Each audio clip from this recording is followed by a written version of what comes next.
Sure. Here's an extended version with longer paragraphs, elaborating more on each point. Ukraine's military industry has undergone a dramatic transformation, surprising not only the world but even many within its own borders. What was once a relatively dormant and antiquated sector has emerged as a thriving and rapidly advancing industry. Since the Russian invasion, Ukraine has not only relied on Western weapons but has also made extraordinary efforts to develop and manufacture its own armaments. Missiles, drones, tanks. Ukraine's defense industry is working around the clock to meet the demands of the battlefield. Key among these developments are improved Neptune anti-ship missiles, new precision-guided rocket systems, and advanced local anti-tank systems. Perhaps one of the most significant innovations has been the development of Lutyai kamikaze drones, which have been instrumental in attacking Russian installations, often far within enemy territory. Much of Ukraine's recent military innovation didn't start at the onset of the full-scale invasion in 2022.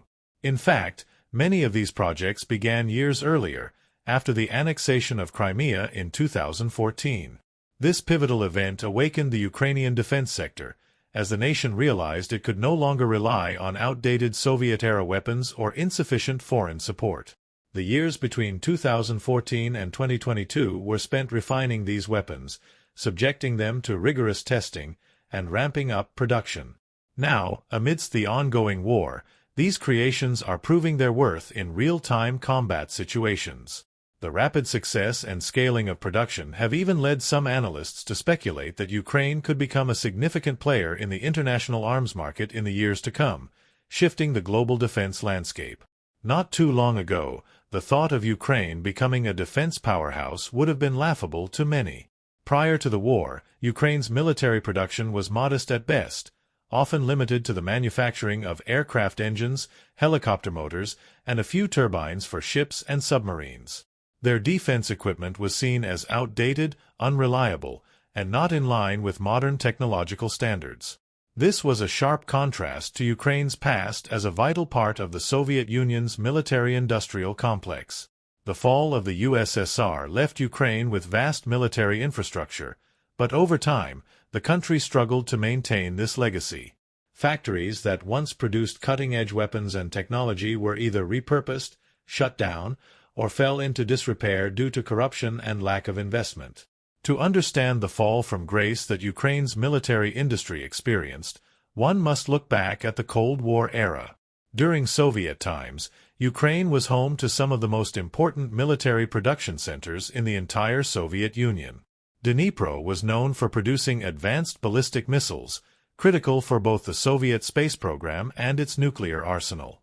Kharkiv was home to one of the largest and most advanced tank plants in the world, which churned out thousands of armored vehicles that became synonymous with Soviet military power. Mykolaiv, on the other hand, specialized in shipbuilding, including submarines and warships that were vital to the Soviet Navy. These centers of excellence positioned Ukraine as a crucial player in the USSR's defense ecosystem. However, with the collapse of the Soviet Union came the collapse of Ukraine's military-industrial complex. The transition from a centrally planned economy to a market-based one was not smooth. Corruption became rampant, and the military sector, in particular, suffered from a lack of competitiveness, shrinking international demand, and minimal investment in new technologies. Adding to these challenges was the Budapest Memorandum of 1994, which further weakened Ukraine's defense posture. As part of the agreement, Ukraine agreed to give up its nuclear arsenal, the third largest in the world at the time, in exchange for security guarantees from Russia and the United States. This decision also led to the dismantling of much of Ukraine's deterrent systems, leaving the country vulnerable and underprepared for future conflicts. For decades, Ukraine's military industry stagnated. The sector, once responsible for producing nearly 30% of Ukraine's GDP, dwindled to contribute less than 7% by the time the Russian invasion began.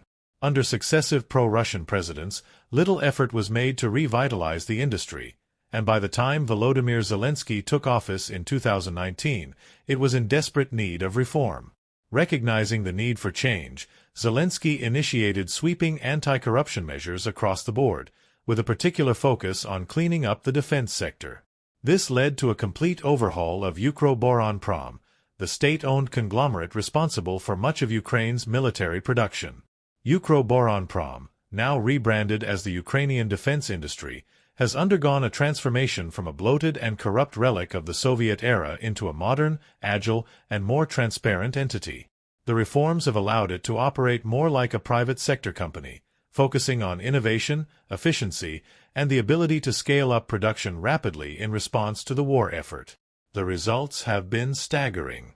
In 2023 alone, Ukraine's domestic arms production tripled, and by 2024, it had doubled again. Much of this success can be attributed to the construction of secret underground factories, hidden away from Russian bombings, that produce everything from Neptune anti-ship missiles to Kozak armored vehicles.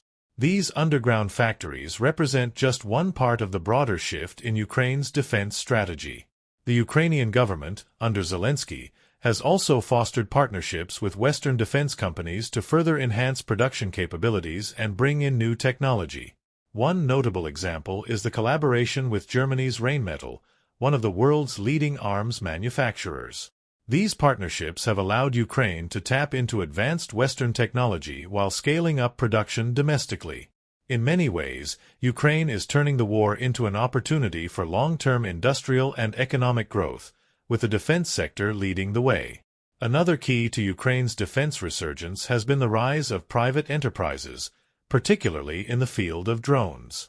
Ukraine's drone production has exploded since the start of the war, with private companies taking the lead in innovation. These companies are producing more drones than the government can even purchase, leading to a surplus that could eventually be exported to other nations. The drone sector has been supported by a range of government incentives, including tax exemptions, streamlined licensing processes, and grants. Today, over 200 Ukrainian companies are actively producing drones, with 9 out of 10 of these companies being privately owned.